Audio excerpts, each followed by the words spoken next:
Hi friend, ID sir classes में आपका बहुत बहुत स्वागत है। दोस्तों, आज हम इस वीडियो में धात, अधात और उपधात के बारे में पढ़ेंगे।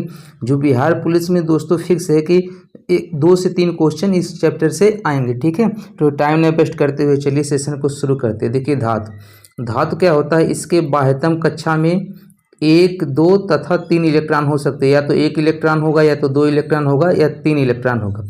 ये इलेक्ट्रॉन त्याग करके धनायन बनाने की प्रवृत्ति रखते हैं। तो क्वेश्चन पूछेगा कि धातु के बाह्य कोश में कितने इलेक्ट्रॉन हो सकते हैं। तो दोस्तों कितने हो सकते हैं, 1, 2, 3। और ये पूछेगा कि धनायन बनाता है कि ऋणायन बनाता है। तो ध्यान रखिएगा कि अगर धातु है तो क्या बनाएगा, धनायन बनाएगा, और धातु है तो ऋणायन बनाता है। कैसे बनाता है, देखिए अष्टक नियम ये कहता है कि उसके कोई भी धातु है, ठीक है, उसके बाह्य कोश में उसके 8 इलेक्ट्रॉन होना चाहिए। तो यहाँ देखिए, जैसे कि एग्जांपल लिए सोडियम का जो परमाणु क्रमांक होता है वो कितना होता है दोस्तों, 11 होता है। तो जब इसका इलेक्ट्रॉनिक विन्यास करेंगे तो कितना होगा, 2 होगा, 8 होगा और 1 होगा। तो अष्टक रूल के हिसाब से क्या इसके बाह्य कोश में 8 इलेक्ट्रॉन होना चाहिए। तो 1 इलेक्ट्रॉन को क्या कर देगा, ये त्याग देगा। क्या कर देगा, त्याग देगा। और जब 1 इलेक्ट्रॉन त्याग देगा तो उस पर कौन सा चार्ज आ जाएगा, प्लस आ जाएगा। क्या आ जाएगा, प्लस आ जाएगा। तो कैसा बनाता है दोस्तों, धनायन बनाने की प्रवृत्ति होती है। ये बात आपको समझ में। यहाँ से 2 क्वेश्चन दो टॉपिक आपको याद रखना है कि इसके बाह्य कोश में 1, 2 और 3 इलेक्ट्रॉन हो सकते हैं और ये धनायन बनाने की प्रवृत्ति रखते हैं। दोस्तों अगर ये क्वेश्चन पूछता है कि जैसे इसमें देखिए कि इसमें सोडियम जो 11 है, इसमें इलेक्ट्रॉनों की संख्या कितनी होगी। तो इसमें इलेक्ट्रॉनों की संख्या जितनी उसकी परमाणु क्रमांक है वहीं उसमें क्या होगी, इलेक्ट्रॉनों की संख्या होगी। लेकिन अगर पूछे कि Na+ में इलेक्ट्रॉनों की संख्या कितनी होती, तो देखिए 1 इलेक्ट्रॉन को ये त्याग दिया है, 1 इलेक्ट्रॉन को ये त्याग दिया है। तो अब यहाँ पर पहले कितने इलेक्ट्रॉन थे, 11 थे। अब इसमें कितने हो जाएंगे, 10 इलेक्ट्रॉन हो जाएंगे। कितने हो जाएंगे, 10 इलेक्ट्रॉन। ध्यान रखिएगा कि सोडियम में 11 इलेक्ट्रॉन होते, लेकिन Na+ रहेगा तो कितना हो जाएगा उसमें, 10 इलेक्ट्रॉन। यानी जितने प्लस चार्ज होते उतने घटा दिया जाता है। ठीक है, उसके बाद ये भी ध्यान रखिएगा, हाइड्रोजन के बाह्यतम कक्षा में 1 इलेक्ट्रॉन होते हुए भी यह धातु नहीं बल्कि अधातु है। ठीक है, हाइड्रोजन जो है, अब हाइड्रोजन का परमाणु क्रमांक कितना होता है, 1 होता है, लेकिन इसके बाह्य कक्षा में देख पा रहे हैं कि 1 ही इलेक्ट्रॉन है। उसके बावजूद ये धातु नहीं अधातु कहलाता है। ये इसका अपवाद है, ध्यान रखिएगा दोस्तों। अगला है धातु के प्रमुख गुण होते हैं। ठीक है, धातु के कुछ प्रमुख गुण होते हैं, आपको ध्यान रखना। मेन आपको हम समझा दे रहे हैं। देखिए सबसे जो इम्पोर्टेंट है, 2 ही इम्पोर्टेंट होता है, एक तन्यता होता है, एक आघातवर्धनीयता होता है। तो तन्यता पहले समझ लिए होता क्या है, इसको हम इंग्लिश में बोलते हैं डक्टिलिटी। ठीक है, तो इस गुण के कारण धातु को पतले तार के रूप में खींच सकते हैं। यानी डक्टिलिटी यानी तन्यता के कारण हम किसी धातु को पतले तार के रूप में खींच सकते हैं। तो क्वेश्चन ये भी पूछता है कि सबसे अधिक तन्यता वाला धातु कौन सा है। तो ध्यान रखिएगा कि सबसे अधिक तन्यता वाला धातु जो होता है वो प्लेटिनम होता है। कौन सा होता है, प्लेटिनम होता है। उसके बाद सोना होता है, सोनिक प्रतीक भी याद रखिएगा। तो ये भी पूछता है, सोनिक प्रतीक Au होता है। ठीक है, उसके बाद चांदी होता है। उसके बाद क्या होता है, चांदी जिसका प्रतीक क्या होता है, Ag। यानी सबसे अधिक तन्य कौन होगा, ये प्लेटिनम होता है। उसके बाद सोना होता है, उसके बाद चांदी। दोस्तों तन्यता का आपका परिभाषा बस समझ जाइएगा।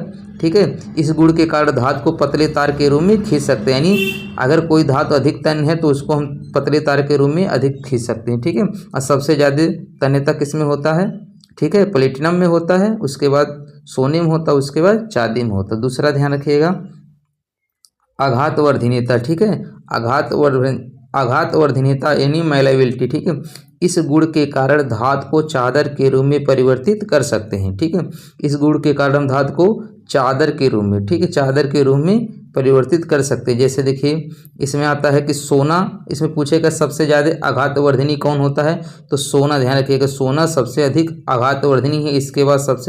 उसके बाद कौन होता है, चांदी। यानी सबसे अधिक आघातवर्धनी क्या होता है, सोना होता है। उसके बाद चांदी होता है। ठीक है, उसके बाद इसमें कुछ और गुण आते हैं, मेन रूप से ही 2 इंपॉर्टेंट है, याद करना है आपको। लचीलापन, तो लचीलापन धातु के इस गुण के कारण हम धातु को किसी भी एंगल पे, कोण पे मोड़ सकते हैं। उसके बाद इसमें चमक होता है। ठीक है, इसका क्या होता है, धातुओं में चमक होता है। ठीक है, अब इसको भी ध्यान रखिएगा, ये लचीलापन और चमक, लेकिन मेन रूप से 2 ही आपको ध्यान रखना है। ठीक है, अब देखिए दोस्तों अगला है, अब यहाँ से देखिए जो क्वेश्चन बार बार पूछा जाता है, ये जीएस में भी आपको काम करेगा। ठीक है, कि सभी धातुएं ठोस अवस्था में पाई जाती है। ध्यान रखिएगा कि जो सभी धातुएं होती है किस अवस्था में पाई जाती है, ठोस अवस्था में पाई जाती हैं। लेकिन देखिए ये अपवाद है कि द्रव अवस्था में पाए जाने वाला धातु कौन होता है? मरकरी। ध्यान रखिएगा दोस्तों कि जो सभी धातुएं होती हैं ठोस अवस्था में पाई जाती है, लेकिन मरकरी एक ऐसे धातु है, ठीक है, मरकरी एक ऐसा धातु है जो द्रव अवस्था में पाया जाता है। कैसा पाया जाता है? द्रव अवस्था में। तो पूछेगा कि कौन सा धातु द्रव अवस्था में पाया जाता है, तो ध्यान रखिएगा Hg, जिसको हम क्या बोलते हैं? मरकरी बोलते हैं या पारा बोलते हैं, इसी को रस बोलते हैं, इसी को क्विकसिल्वर बोलते हैं। इसका प्रतीक जान ही गए हैं दोस्तों, Hg होता है। तो Hg को पारा भी बोलते हैं, ठीक है, क्विकसिल्वर भी बोलते हैं और मरकरी भी बोलते हैं। यहाँ पर हमने लिखे हैं मरकरी भी बोलते हैं इसी को, ठीक है। अब एक ये भी ध्यान रखिएगा, Hg किसी अन्य को अपने में घुलाकर अमलगम का निर्माण करती है। Hg किसी अन्य को, ठीक है, Hg किसी अन्य को अपने में घुलाकर अमलगम का निर्माण करती है। ये क्वेश्चन पूछता है अमलगम में किसकी आवश्यकता होती है, ठीक है। तो ध्यान रखिएगा अमलगम में Hg आवश्यक होता है। क्या होता है? अमलगम में Hg आवश्यक होता है। उसके बाद देखिए ये भी क्वेश्चन पूछता है कि मनुष्य द्वारा सर्वप्रथम उपयोग की जाने वाली धातु क्या है? तो ठीक है, तो दोस्तों इतिहास में भी आप पढ़ेंगे, क्वेश्चन जीएस में भी बन जाएगा कि मनुष्य द्वारा सर्वप्रथम उपयोग की जाने वाली धातु क्या था? तांबा था। क्या था? तांबा। उसके बाद अगला है मनुष्य द्वारा सर्वाधिक उपयोग की जाने वाली धातु क्या है? लोहा। क्या है? मनुष्य द्वारा सर्वाधिक उपयोग किए जाने, यहाँ पर देखिए कि सर्वप्रथम उपयोग तांबा के किया गया था, लेकिन सर्वाधिक उपयोग किसका किया जाता है? लोहे का। ध्यान रखिएगा दोस्तों भू प्रॉपर्टी में सबसे ज़्यादा एल्युमिनियम पाया जाता है, ठीक है, उसके बावजूद सबसे ज़्यादा प्रयोग हम किसका करते हैं? लोहे का। तो आपको कमेंट करके बताना है ऐसे क्यों, कि जब भाई सबसे ज़्यादा एल्युमिनियम पाया जाता है भू प्रॉपर्टी में, तो हम सबसे ज़्यादा प्रयोग लोहे का क्यों करते हैं, एल्युमिनियम का क्यों नहीं करते हैं। अगला क्वेश्चन है कि मानव शरीर में सर्वाधिक मात्रा में पाए जाने वाली धातु कौन है? कैल्शियम। यानी हमारे शरीर में सबसे ज़्यादा कौन सी धातु पाई जाती है? कैल्शियम पाई जाती है। ये भी आपको ध्यान रखना है दोस्तों। यदि आप चाहते हैं इसका पीडीएफ लेना, ठीक है, तो नीचे कमेंट बॉक्स में हम उसका लिंक दिया गया, वहाँ से पीडीएफ टेलीग्राम जुड़ जाइए, वहाँ से दोस्तों आपको पीडीएफ मिल जाएगा, ठीक है। अगला है कि भू प्रॉपर्टी पर धातुओं का क्रम। यानी देखिए यही क्वेश्चन है कि भू प्रॉपर्टी पे सबसे ज़्यादा क्या पाया जाता है? एल्युमिनियम पाया जाता है, उसके बाद Fe यानी आयरन पाया जाता है, फिर कैल्शियम पाया जाता है, फिर सोडियम। सबको लगता है भाई कि भू प्रॉपर्टी पे सबसे ज़्यादा लोहा प्रयोग किया जाता है, इसलिए भू प्रॉपर्टी पे सबसे ज़्यादा लोहा पाया जाता है, लेकिन दोस्तों यही क्वेश्चन गलत हो जाता है। ध्यान रखिएगा कि भू प्रॉपर्टी पे सबसे ज़्यादा एल्युमिनियम पाया जाता है, उसके बाद लोहा पाया जाता है। उसके बाद पूछेगा कि सबसे हल्की धातु कौन सी होती है? तो दोस्तों सबसे हल्की धातु लिथियम होता है। सबसे हल्की धातु क्या होता है? लिथियम होता है। और सबसे भारी धातु क्या होता है? ऑस्मियम होता है, ठीक है। क्या होता है? ऑस्मियम होता है। और सबसे कठोर धातु प्लेटिनम होता है। सबसे कठोर धातु क्या होता है? प्लेटिनम होता है। उसके बाद यहाँ पर देख लीजिए कुछ इंपॉर्टेंट क्वेश्चन है दोस्तों कि मिट्टी की तेल में रखी जाने वाली धातु, मिट्टी की तेल में, ध्यान रखिएगा, मिट्टी की तेल में रखी जाने वाली कौन कौन सी धातु है दोस्तों? लिथियम है, सोडियम है, लिथियम है, पोटेशियम है, सोडियम है, सीजियम है। तो दोस्तों आप लोग मदारी वदारी देखते होंगे गांव में, तो वही होता है, उसके हाथ में क्या होता है? सोडियम ही होता है। ये हवा के संपर्क में आके क्या होता है? जलने लगता है। उसके बाद देखिए सोडियम मुलायम होता है, इसे चाकू से भी काटा जा सकता है। सोडियम इतना मुलायम होता है कि इसे हम चाकू से आसानी से भी काट सकते हैं। वैसे दोस्तों इस सोडियम के साथ आप आयोडीन को भी ध्यान रखिएगा, उसको भी हम चाकू से आसानी से काट सकते हैं। सोडियम पानी में तैरती है तथा यह जल से क्रिया करके हाइड्रोजन गैस बनाती है, ठीक है। सोडियम क्या होता है? पानी में तैरती है, यह जल से क्रिया करके हाइड्रोजन गैस मुक्त करती है।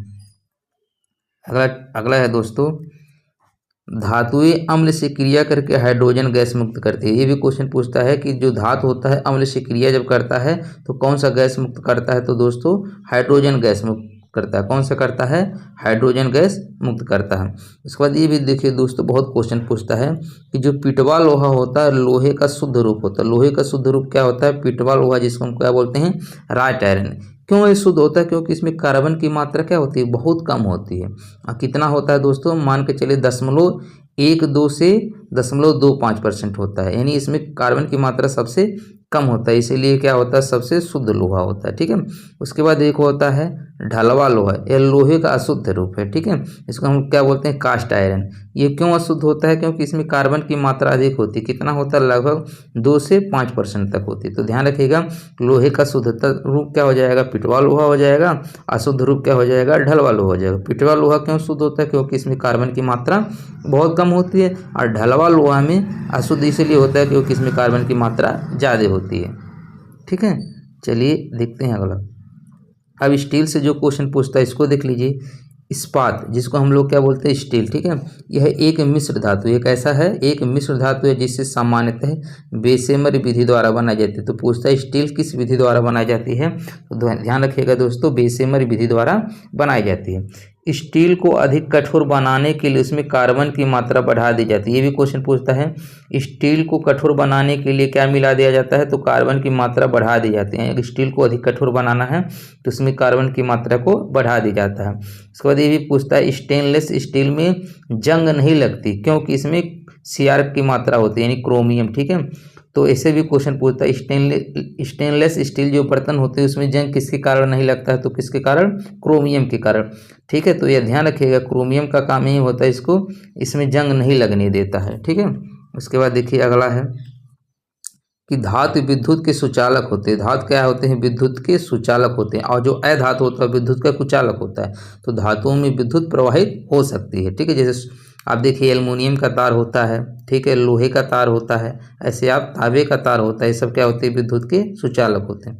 उसके बाद धातुओं के ऑक्साइड प्राय क्षारीय होते हैं। सबसे इंपॉर्टेंट ये भी क्वेश्चन पूछा है, जो धातु के ऑक्साइड होते हैं उनका नेचर क्या होता है, यानी प्रकृति क्या होता है, तो क्षारीय होता है, ठीक है। धातुओं के ऑक्साइड प्राय क्षारीय होते हैं। अधातु का जब पढ़ेंगे तो अधातु का अम्लीय हो जाएगा, ठीक है।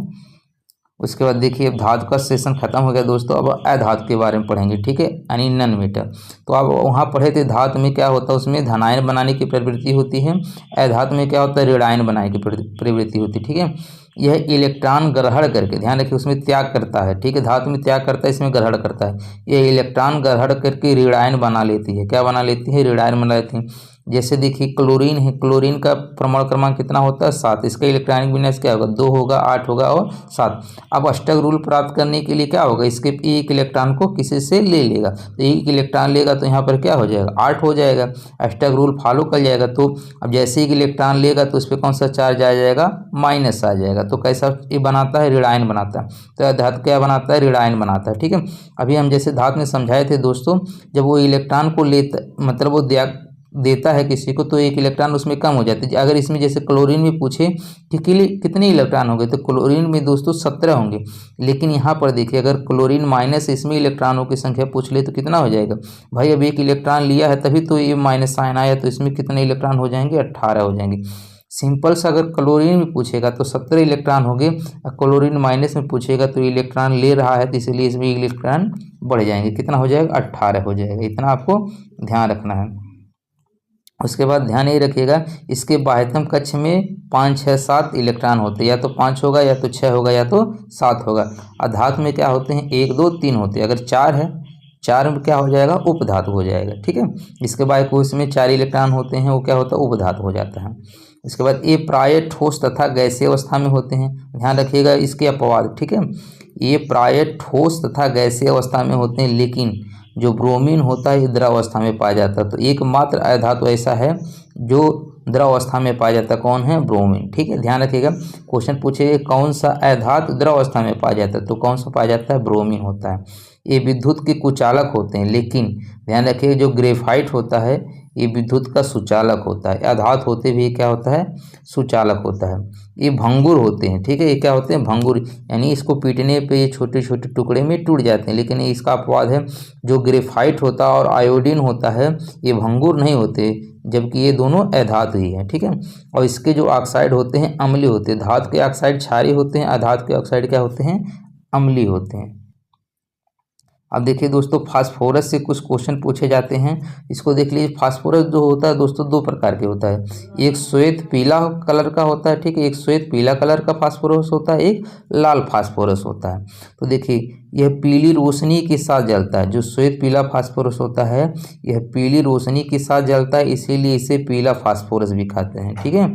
यह 40 डिग्री सेंटीग्रेड पर स्वतः जलने लगता है, इसलिए इसे अस्थायी फास्फोरस कहते हैं, ठीक है। जो पीला श्वेत फास्फोरस होता है वो 40 डिग्री सेंटीग्रेड पर स्वतः जलने लगता है, ठीक है, इसलिए इसे अस्थायी फास्फोरस कहते हैं। और लाल फास्फोरस क्या होता है, यह स्वतः नहीं जलता, इसलिए इसे अस्थायी फास्फोरस कहते हैं, ठीक है। और उसके बाद यहाँ पर देख लीजिएगा कि यह हड्डी में पाई जाती है, ठीक है। श्वेत जो फास्फोरस होता है या पीला फास्फोरस कहाँ पाया जाता है? हड्डी में पाया जाता है। इसे पानी में डुबो कर रखते हैं। इसे कहाँ पर रखते हैं? पानी में। तो ध्यान रखिएगा, बहुत लोग कन्फ्यूज होते हैं। जो केरोसिन वाला होता है उसमें आपको बताएं हैं सोडियम होता है, सोडियम होता है, लिथियम होता है, उसको हम कहाँ पे रखते हैं? पानी में रखते हैं। सॉरी, उसको हम कहाँ रखते हैं? केरोसिन में रखते हैं, यानी मिट्टी के तेल में रखते हैं। लेकिन फास्फोरस को हम कहाँ में रखते हैं? पानी में डुबा कर रखते हैं। कहाँ पर? पानी में डुबा कर रखते हैं। और इसकी गंध जो होती है, ठीक है, लहसुन के समान होती है। कैसे होती है? लहसुन का जो गंध होता है उसी के समान इसका गंध आता है, ठीक है। उसके बाद यहाँ लाल फास्फोरस में देख लीजिए, इसका उपयोग माचिस की तिल्ली या बारूद बनाने में किया जाता है। तो पूछता है कि माचिस की तिल्ली में जो लगा होता है वो किस प्रकार का फास्फोरस होता है? तो ध्यान रखिएगा, वो लाल फास्फोरस होता है। कैसा होता है? लाल फास्फोरस होता है। यह गंधहीन होता है, यानी इसमें किसी भी प्रकार का गंध नहीं होता है। और लाल फास्फोरस का प्रयोग बारूद बनाने में भी किया जाता है, ठीक है। उसके बाद देख लीजिए सल्फर से क्या क्वेश्चन पूछते हैं। देखिए दोस्तों, प्राकृतिक रबड़ में गंधक, जिसे हम लोग गंधक को ही ध्यान रखिएगा सल्फर बोलते हैं। गंधक को क्या बोलते हैं? सल्फर। और इसका प्रतीक चिन्ह क्या होता है? यस होता है। तो प्राकृतिक रबड़ में गंधक मिला देने से रबड़ की मजबूती एवं इलास्टिसिटी बढ़ जाती है, ठीक है। इलास्टिक बढ़ जाती है तथा यह कठोर हो जाता है, ठीक है। अब देखिए, मिला देने से रबड़ की क्या होता है? मजबूती बढ़ जाती है। और इसका मतलब क्या होता है? उसमें लचीलापन आ जाता है और ये कठोर भी हो जाता है, ठीक है। प्राकृतिक रबड़ में गंधक मिलाने की प्रक्रिया वल्कनीकरण कहलाता है। क्या कहलाता है? वल्कनीकरण। ध्यान रखिएगा दोस्तों, दो क्वेश्चन इसमें बहुत इंपॉर्टेंट पूछता है। प्राकृतिक रबड़ में गंधक यानी सल्फर मिला देने से रबड़ की में मजबूती आ जाती है, उसकी इलास्टिसिटी बढ़ जाती है और वो कठोर हो जाता है, ये भी ध्यान रखना है। और प्राकृतिक रबड़ में गंधक मिलाने की प्रक्रिया जो होती है वो वल्कनीकरण कहलाता है। तो यही क्वेश्चन पूछता है कि प्राकृतिक रबड़ में गंधक मिलाने की प्रक्रिया क्या कहलाती है? तो वल्कनीकरण कहलाती है। और ये भी ध्यान रखिएगा कि गंधक के एक अणु में इसके 8 परमाणु होते हैं, ठीक है। गंधक के एक अणु में कितने परमाणु होते हैं? इसके 8 परमाणु होते हैं। तो इसका सूत्र क्या होता है? एसिड होता है।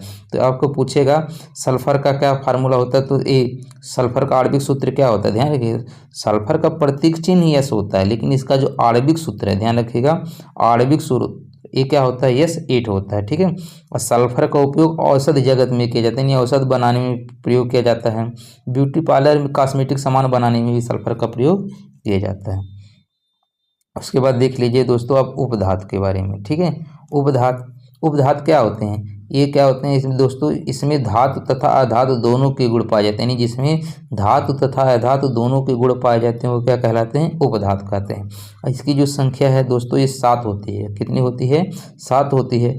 उपधातु आवर्त सारणी में धातु तथा अधातु को अलग करता है। देखिए, जब आप आवर्त सारणी देखेंगे तो एक लाइन ऐसे जिग जैग लाइन है, ठीक है, जो धातु को अधातु को क्या करता है? धातु से अधातु को अलग करता है, उसी को हम क्या बोलते हैं? उपधातु कहते हैं। और इनकी संख्या जो होती है दोस्तों 7 होती है। हमारे चैनल पे देख लीजिएगा, प्ले लिस्ट में जाके देखिएगा, वहाँ हम ये आवर्त सारणी के बारे में पूरा डिटेल समझाएं, वहाँ से आप देख सकते हैं। वहाँ देखेंगे पूरे वीडियो तो आपको समझ में आ जाएगा, ठीक है। उसके बाद देखिए कौन कौन 7 उपधातु होते हैं। देखिए, हम जानते हैं आवर्त सारणी में कितने आवर्त होते हैं? 7 होते हैं। 1 2 3 4 5 6 7, इसी तरह 7 आवर्त होंगे। तो आवर्त संख्या 1 में, ठीक है, हाइड्रोजन और हीलियम होता है, इसमें एक भी उपधातु नहीं होता। लेकिन अगर आवर्त संख्या 2 में देखेंगे तो इसमें उपधातु संख्या 1 होती है, उसका क्या नाम है? बोरान, ठीक है। क्या नाम है? बोरान। इसी तरह आवर्त संख्या 3 में भी एक उपधातु होता है, उसका क्या नाम है? सिलिकॉन नाम है, ठीक है। आवर्त 4 में 2 उपधातु होते हैं, जर्मेनियम और आर्सेनिक, ठीक है। उसी तरह आवर्त 5 में 2 होते हैं, एक होता है एंटीमनी होता है, एक होता है टेलुरियम होता है। क्या होता है? टेलुरियम होता है। उसके बाद आवर्त संख्या 6 में 1 होता है, जिसको हम बोलते हैं पोलिनियम होता है। और 7 में 1 भी नहीं होता, यानी 1 और 7 में एक भी उपधातु नहीं होते, 1 और 7 में, ठीक है, यानी पहले और लास्ट में कोई नहीं होते हैं। बस बचा ही 5 आवर्त में होते हैं, ठीक है। 5 आवर्त में होते हैं, जिसमें दूसरे, तीसरे और लास्ट वाले में 1 होते हैं। और चौथे पाँचवें में से याद कर लीजिए, चौथे पाँचवें में 2 होते हैं। बाकी अब 2 हो गए तो 4 हो गए, 3 बचा तो दूसरे, तीसरे और छठवें में कितने हो जाएंगे? 1 हो जाएंगे, ठीक है। इसके बाद देखिए यहाँ से थोड़ा सा और क्वेश्चन पूछता है उपधातु में कि एल्युमिनियम, जिंक और लेड, जिसको हम पीबी बोलते हैं, एल्युमिनियम, जिंक और लेड के ऑक्साइड प्रायः Al2O3, ZnO, PbO2 आदि उभयधर्मी, ठीक है, अर्थात अम्लीय एवं क्षारीय दोनों प्रकृति के होते हैं। तो जो इसके देखिए ये पूछता है दोस्तों कि उभयधर्मी, ठीक है, उभयधर्मी समझ लिए। एम्फोटेरिक बोला जाता है, एम्फोटेरिक बोला जाता है। तो पूछता है एम्फोटेरिक कौन कौन होते हैं, तो दोस्तों कौन होते हैं, ये Al2O3 होते हैं, ZnO होता है, PbO3 होते हैं। तो एल्युमिनियम का क्या बनता है, एल्युमिनियम से कौन उभयधर्मी बनता है, Al2O3 बनता है, ठीक है। और Zn से क्या बनता है, ZnO बनता है, Pb से क्या बनता है, PbO2 बनता है। दोस्तों उम्मीद कर रहे हैं वीडियो आपको समझ में आ गया होगा। दोस्तों यदि आप चैनल पे न्यू हैं तो प्लीज़ इसको लाइक ज़रूर कर दीजिएगा, चैनल पे न्यू है तो इसको सब्सक्राइब भी कर दीजिएगा। अच्छा लगा हो तो कमेंट करके फीडबैक ज़रूर दीजिएगा। और दोस्तों यदि इसका आप PDF चाह रहे हैं तो हमारे टेलीग्राम चैनल से जुड़ जाइए, वहाँ से इसका PDF मिल जाएगा और उसका लिंक हमारे कमेंट बॉक्स में दिया गया है। तब तक के लिए धन्यवाद, मिलते हैं नेक्स्ट वीडियो में।